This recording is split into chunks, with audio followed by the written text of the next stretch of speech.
So for part two, we're going to talk about Sate Pestage, what happened immediately post Endor, and the various warlords that developed, that emerged. We're going to try and cover kind of all the minor warlords. So we're going to probably have a little marathon here. View this as a whole bunch of character profiles. So immediately after Palpatine's death, almost immediately Sate Pestage was crowned, or as I like to call him, State Prestige.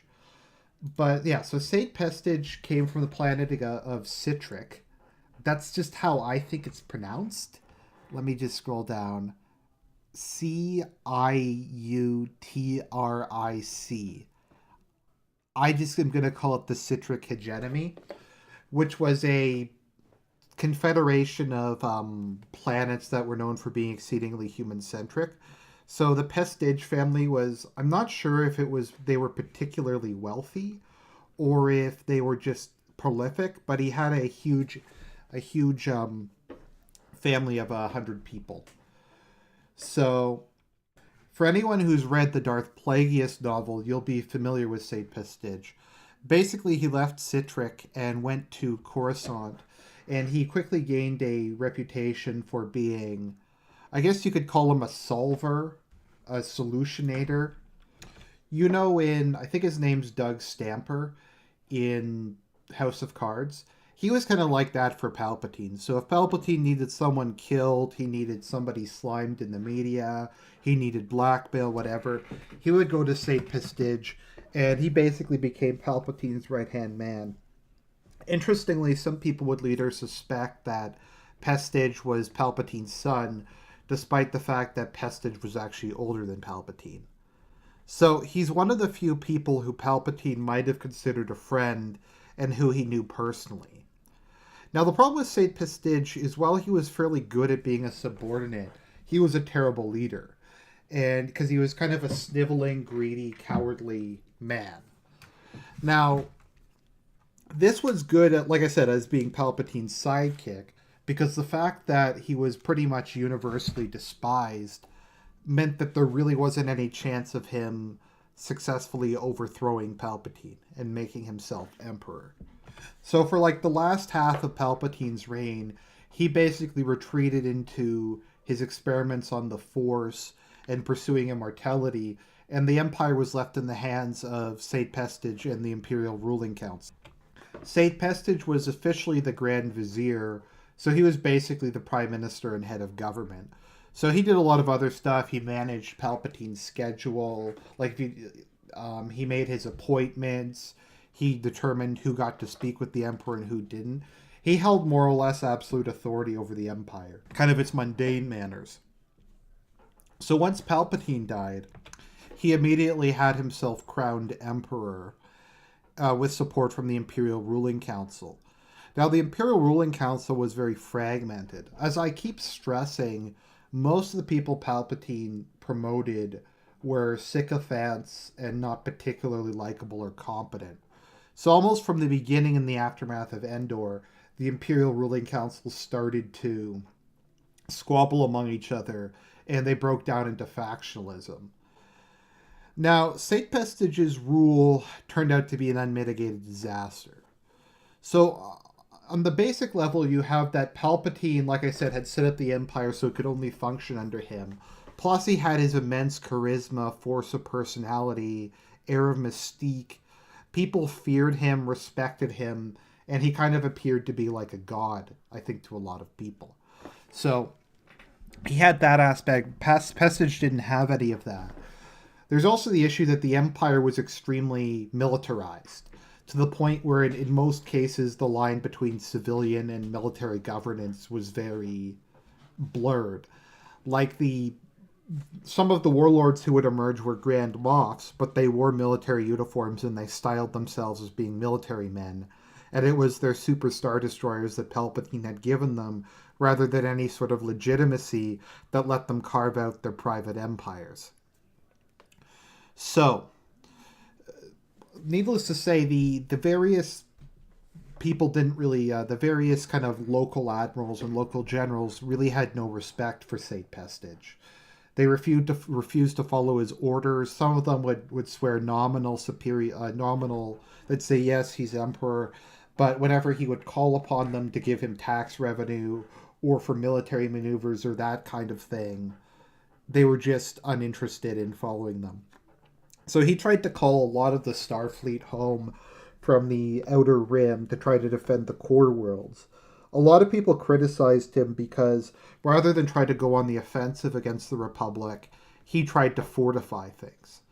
Now, I was looking it up, and I think something important to keep in mind is how small fleets are in Star Wars. If you can get a couple dozen capital ships together, that's a huge fleet.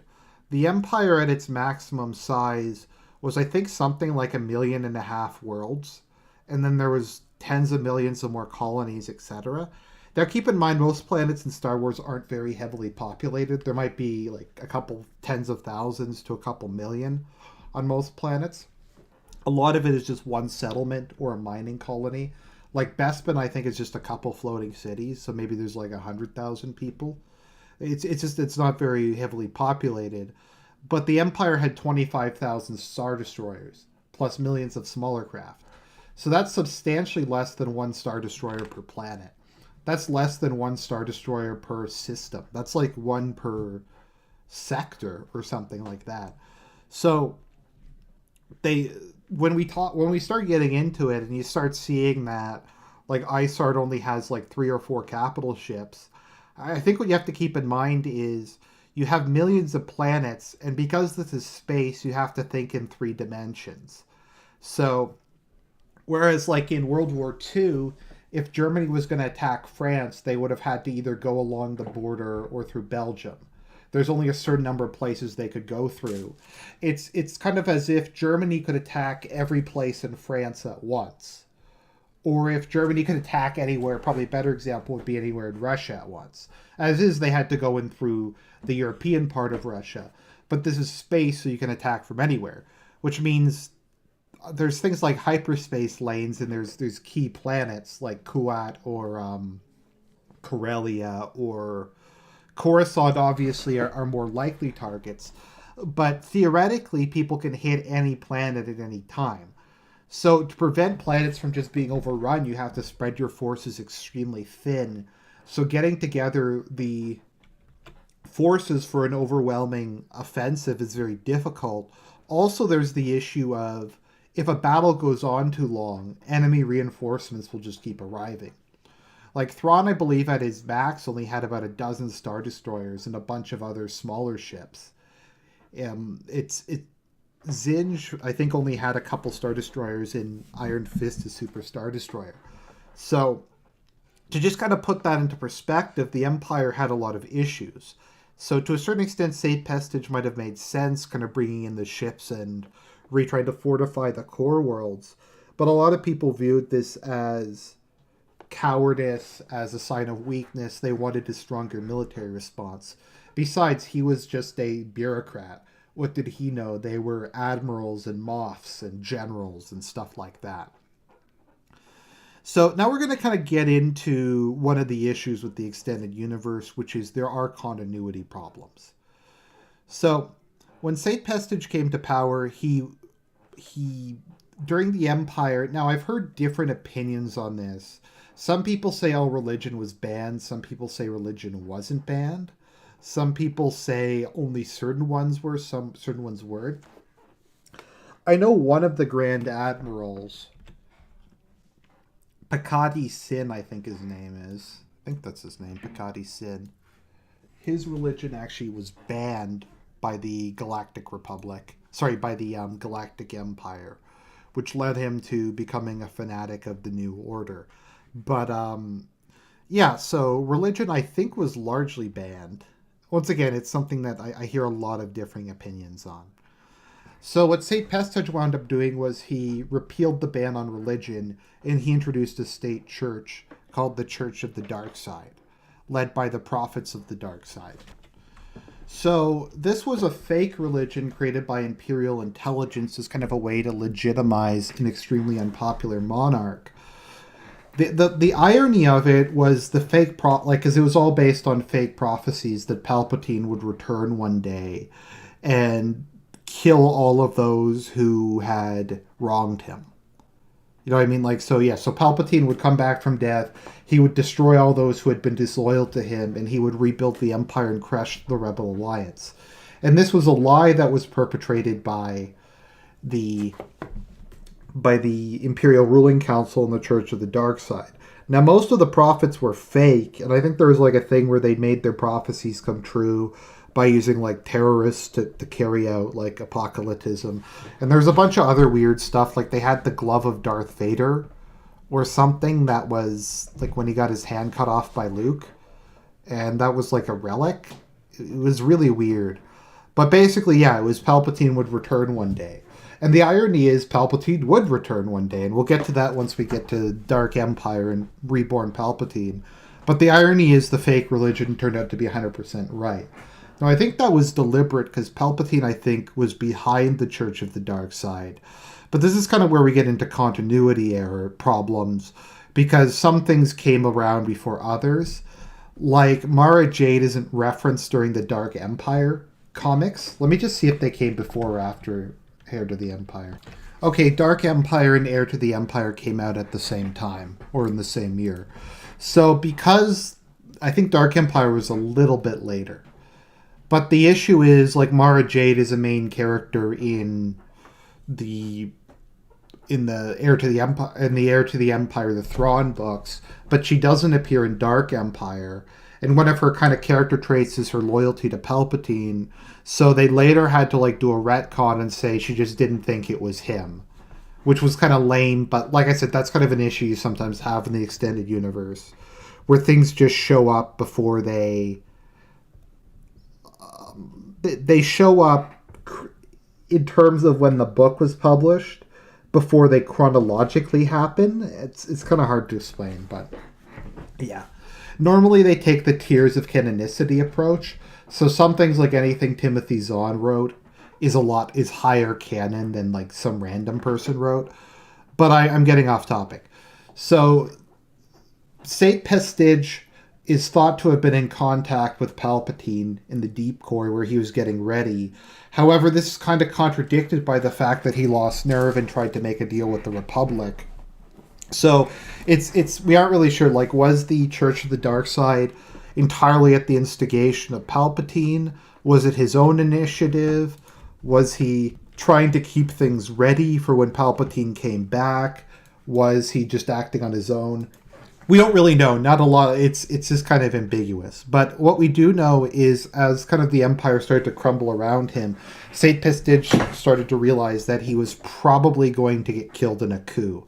So he started negotiating with the New Republic that he would turn over Coruscant and all the information he had to the New Republic, like all the codes to the planetary defense shields and stuff, provided that they gave him a couple planets, him and his highest supporters a bunch of planets to live on, like as a retirement gift, so he could live the rest of his life in complete luxury. So there was a whole bunch of stuff that happened around that. I'm not going to bore you. It was not particularly interesting, but eventually the deal fell out because Sate Pestage got cold feet, and he decided to turn to Prince-Admiral Krennel. However, Krennel killed him and then would go on to kill his entire family. So, yeah, that didn't really work out for Sate. So Pestage had held the Citric hegemony, which, like I said, was a human-centric, wealthy kind of League of Worlds that was his private fiefdom.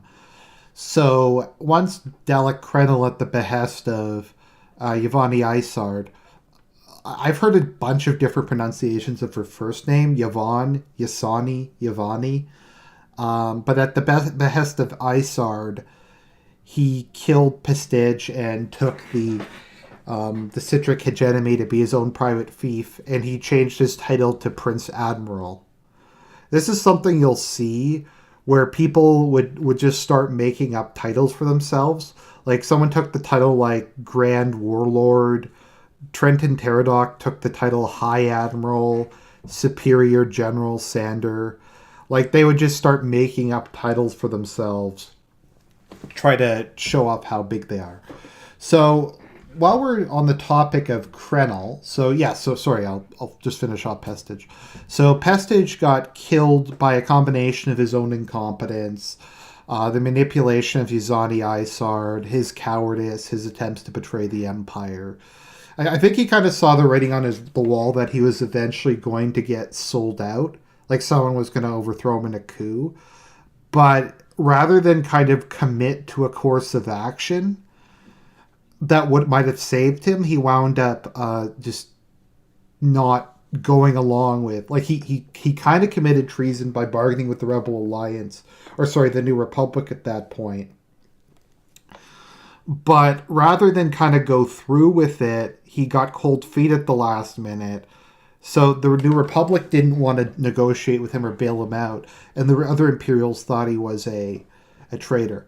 Kind of an example of this is like Big Pussy in The Sopranos, because Big Pussy was an FBI informant, but he, as he said, "I fed him crap, Tony. I fed him crap." So if he had have given them enough stuff to arrest Tony and then gone into witness protection, that might have worked. Or if he had have just told Tony, "Look, I'm an FBI informant, I'm going to feed them bad information," he probably would have gotten away with it. But because he took this indeterminate position, it wound up being a disaster. So he was succeeded by Yuzani Isard, who we'll talk about next time, who killed him and killed off most of the Imperial ruling council, and became the last ruler of, I guess, what we'd call the Old Empire, before it fractured. The Empire would briefly become reunited under Palpatine, but that's later. She was the last one to govern from Coruscant as the head of a unified empire. So that being said, let's start to move on to the various warlords. So we'll start with Krennel. So Krennel was known for his extreme human centrism, sadism, masochism, etc. He didn't do particularly well in the Imperial Academy, aside from unarmed combat, which he was very good at. And throughout his life, he kept himself in very good shape. Most people thought that he was a psychopath. He once stated, "I've always viewed generosity as a weakness to be exploited, ruthlessly exploited." So upon becoming a captain, he was actually exiled to serve under Thrawn in the Unknown Regions because another Grand Admiral, thought he was too brutal and sadistic. Now, how bad you have to be to get exiled from the Empire for being too human-centric, too brutal, and too sadistic is kind of an interesting one. So Krennel served under Thrawn, who he really hated because he was non-human. The irony is the Chiss are barely even a different species. I think it's only a couple thousand years that separate them from humans. Their different features are not, I think, evolutionary adaptations. It's because of what their home world. I think it's something in the atmosphere or something like that makes them. So Krennel would take on torturing prisoners and that kind of thing. So Thrawn got pissed off over that, and he told him off. So Krennel got really angry, and he grabbed a vibropike and decided to go and smash some of Thrawn's artwork.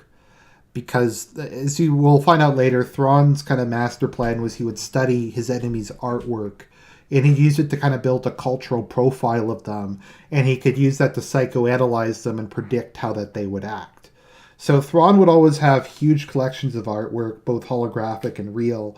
So he's going to destroy his artwork. So Thrawn had his Nuggery Death Commando cut off his arm as a punishment for trying to touch his artwork. The irony is Krennel actually respected Thrawn because of that. So Krennel continued to serve under Thrawn and he eventually got promoted to Admiral. However, Thrawn gave him an order to subjugate a world, but he instead just blew it up, and this pissed Thrawn off. We'll talk about Jerec in a minute, but Jerec once said to Thrawn, "You have no evil in you, do you? Just calculation." Because Thrawn is more of kind of a straight up good guy in the new continuity. In the old one, he was just very cold. He just hated wasted resources. So just blowing planets up arbitrarily was just something he found kind of disgusting because it was a waste of possible, like I said, resources and personnel and that kind of thing. So he went and served with Isard for a while before killing Sate Pestage and seizing the Citric hegemony. When Thrawn came back, he briefly offered Thrawn some financial support, but largely stayed neutral as he despised him. So he stayed neutral. As he was a masochistic sadist who ruthlessly... The Citric hegemony, I should note, was only like 55% human, despite being the most human-centric place in the galaxy. So his brutality and genocidal tendencies caused the Republic to immediately invade post-Thrawn. Now, this is one of the lame things. Apparently a clone of Isard tried to help him out, but trusting Isard, who's as inept as him, didn't really help. So he ultimately got killed off-screen. But no, Dalek Krennel is not particularly important. But the fact that he took the lame name Dalek Krennel, I think is an interesting point. So next on our list of the warlords, we will talk about Trenton Teradoc. So he was another person who briefly served Isard. A lot of the early warlords kind of took a wait-and-see approach after the death of Palpatine and eventually after the death of Sate Pestage, where they weren't sure if Isard was going to be able to pull things back together. So a lot of them hedged their bets and declared their loyalty for Coruscant while scrambling. So what a lot of them did was they took their commands and they immediately went and started trying to gather up smaller forces. Like, so he was an admiral, so if there were captains holding neighboring systems, he'd go get them under his banner. They'd go and seize important shipyards. Shipyards were very important because oftentimes there'd be nearly completed ships in there. Eventually, Pelion, when he was evacuating the deep core, would find 2 super star destroyers completed in a shipyard there, and just the warlord who had controlled it didn't have the crew for them, so they had just kind of been sitting there. So a lot of people just took that. So Trenton Teradoc was an interesting figure. He was born into a lower class family along with his brother Kosh, and they were kind of like the Super Mario brothers. They were just both, they both became morbidly obese. They both had massive egos, and they were both kind of cowardly. So Trenton Teradoc was leader of something called Crimson Command, which was 100 Victory Star Destroyers with red allied hulls. So they're interesting. So the Victory class, they're the kind of the mid-range. So you have like Caracs and Lancers and small frigates. And let me just find a picture of one. Oh, here's one from Thrawn's Revenge. So Victory class is kind of a mid-sized capital ship. I think they call it a heavy frigate. So you have like Imperial class. Then you have smaller ships like Immobilizers, Acclaimers, Caracs. And then you have a Victory. So he had the Crimson Command, which was 100 special Victory class. So they were much more powerful than a normal Victory class. So one of kind of Trenton's tactics was in contrast to a lot of Imperials who favored just absurdly massive, over-engineered, impractical capital ships. He preferred a much smaller, more flexible fleet of high-quality frigates, and I think high-quality starfighters. If you play as the Greater Muldrude in Thrawn's Revenge, they get, like, TIE advances and stuff like that. So he had Crimson Command, and when Endor happened, he carved out his own place in the Muldrude sector. So his territory became known as the Greater Muldrude, which is a name it would keep even when it didn't include the Muldrude, the area of the Muldrude anymore. So he would go on to expand his holdings. His problem, though, was his territory was in between a couple of the other great powers. Like, he was in between Zinj and the Republic. Zinj was, at least, I think he was the largest of the post-Imperial warlords in terms of territory. Plus, Zinj had a superstar destroyer. So Yeah, so Zinj had a Superstar Destroyer, and then there was the New Republic. So eventually he took all of his forces and fled into the Deep Core. And we'll talk about the Deep Core in the future. I don't really have time to talk about it now. We'll get to that later on. So in the Deep Core, he would eventually join Palpatine during Operation Shadowhand, and he survived with the largest fleet of any of the remaining Imperials. So in the aftermath of that, he would gradually try to become the leader of the Deep Core unsuccessfully. Pellaeon would eventually go and serve under him as he was the last. Well, he was the largest remaining Imperial commander. Eventually, Pellaeon and Dala turned on him, and he was one of the warlords who died when Dala gassed them. So that was Trenton Teradoc. Once again, like not a specifically important historical figure, but just kind of interesting. He was noted for like viewing himself as being like a swashbuckler. Like he would wear gaudy uniforms. He styled himself after. Yeah, so Teradoc was known to be obese, barely able to move, and was very flamboyant. Pellaeon considered him a rat of a man and a disgusting substitute for his previous commander Thrawn, and was fairly happy when he died. So, next on the list, let's talk about some other warlords. So let's get through another minor one. Superior General Sander Superior General Delvardus. So Superior General Delvardus was the head of a group called the Iradu Authority, Iradu being the homeworld of Tarkin. So it was not particularly interesting. It was just kind of a small splinter faction that formed after Endor, with, like I said, the support of the Tarkin family. So it just was under his Sander Delvardus' control. What was kind of interesting about him was he was a member of the Tarkin family by marriage.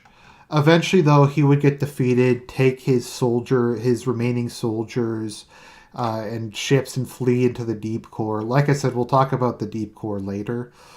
But I guess kind of the most interesting thing about him is he built a Super Star Destroyer called Nighthammer, which was an Executor class dreadnought with stealth plating and was automated. A stealth plated Super Star Destroyer. That's like the coolest thing I've ever heard of. Can you imagine just how ridiculous that would be? I can't even imagine. Okay, so it only took 100,000 people as opposed to 300,000.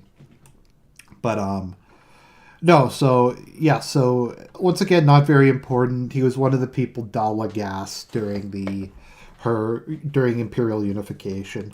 But just to mention, that was another Imperial breakaway faction. So let's see, who else do we have? So you can see them here. So we have Greater Muldrud, which is Trenton Teradoc. All of these disappeared during the Pentastar Alignment time. During Dark Empire, because they all joined with Palpatine, but like I said, we'll get to that later. We have the Pentastar Alignment, we have Zinj's Empire, we have the Citric Hegemony, the Iradu Authority. So we've covered a couple of that. Iradu Authority was Prince-Admiral Krennel, Superior General Sander Delvardus is the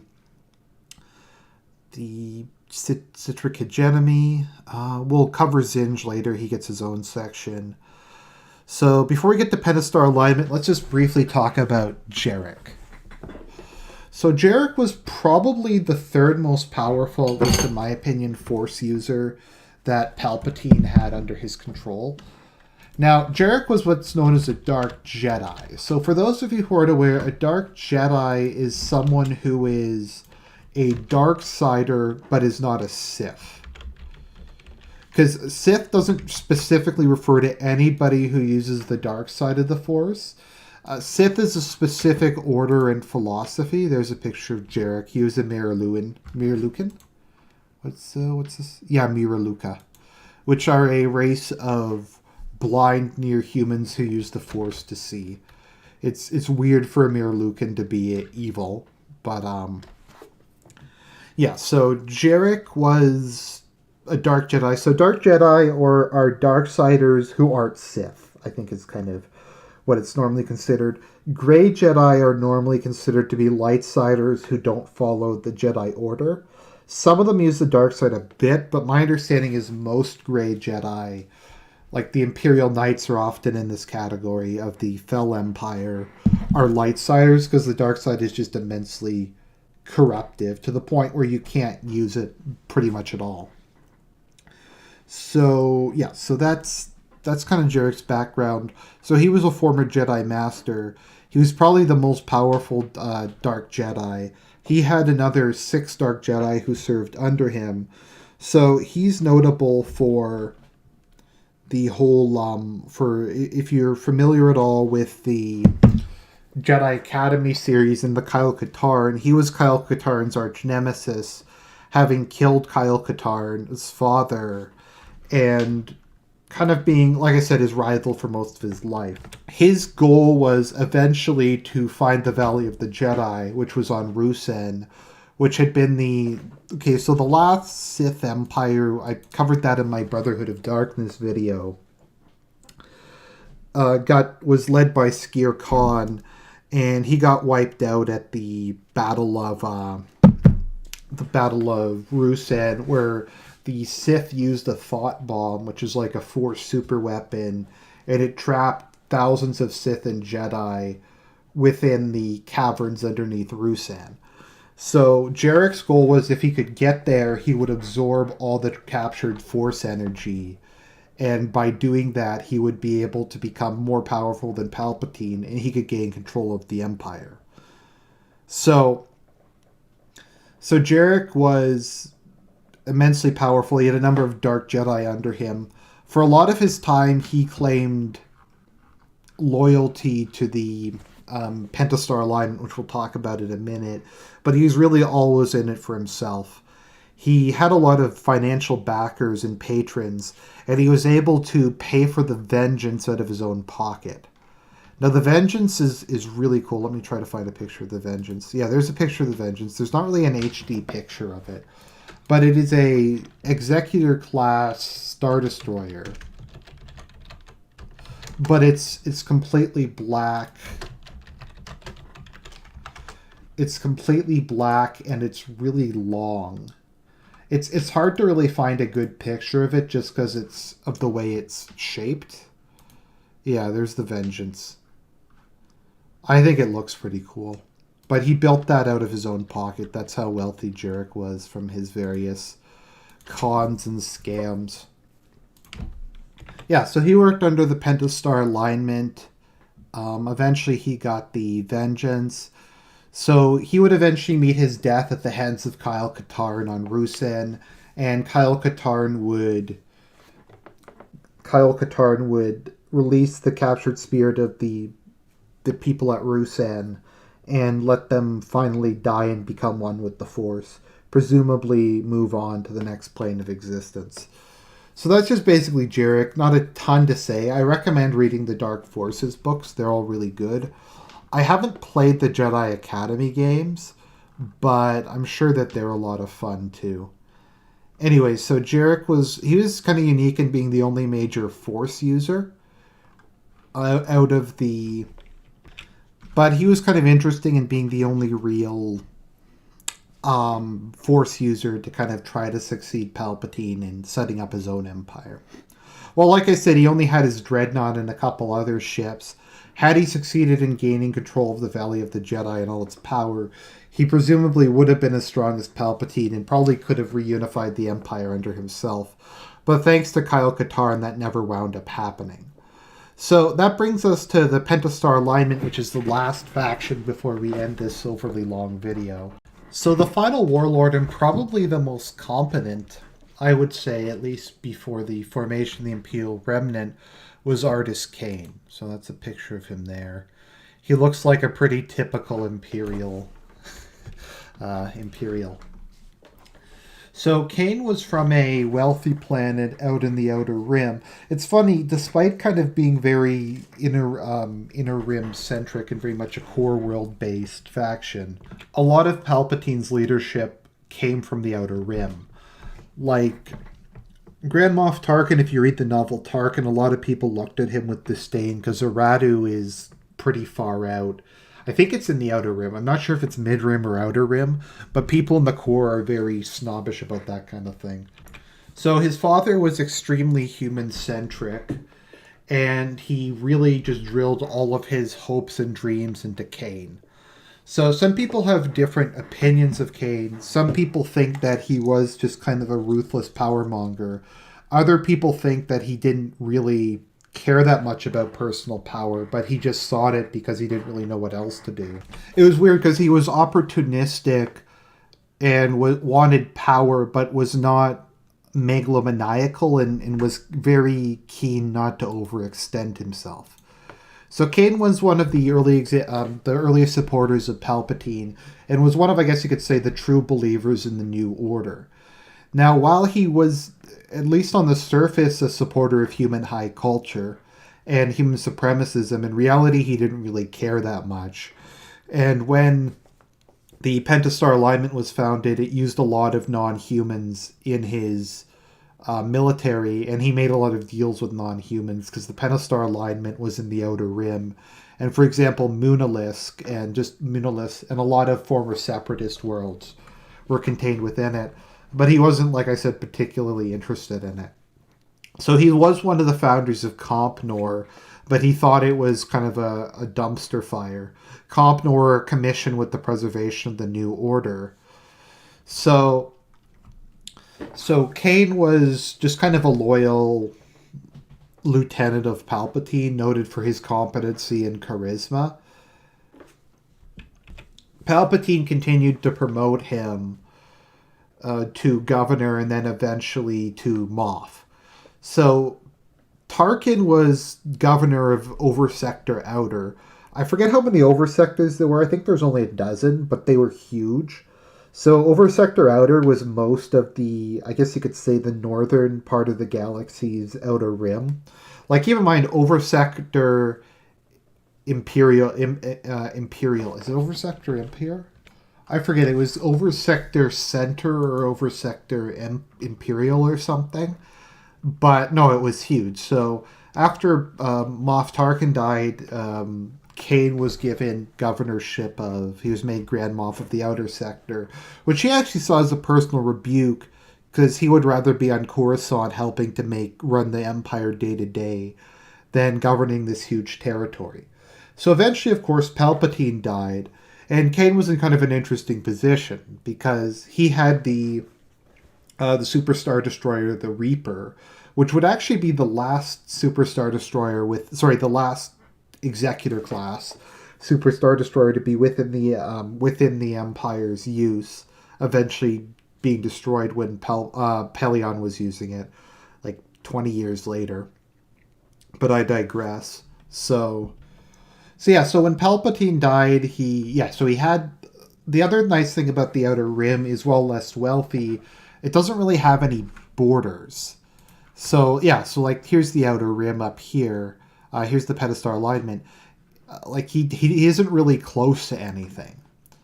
Like, there's Bilbrigi, I guess, but he's far away from the New Republic's heartland down here. He's far away from Zinj. He's far away from the Greater Meldrude. And there isn't really anyone to challenge him. So Kane was kind of in a good position. If he wanted to expand, he could expand without really risking exposing his flank. However, unlike the other warlords, Kane decided to just consolidate Oversector Outer. And out of that was born the Pentastar Alignment, which was a mixture of different... It was a whole bunch of different factions, a bunch of different governors, moffs, admirals, very importantly, though, corporations. A lot of important places like Munalisk, the headquarters of the Intergalactic Banking Clan, was based within the Pentastar Alignment, making it extremely wealthy, and Kane held power with the help of a lot of those.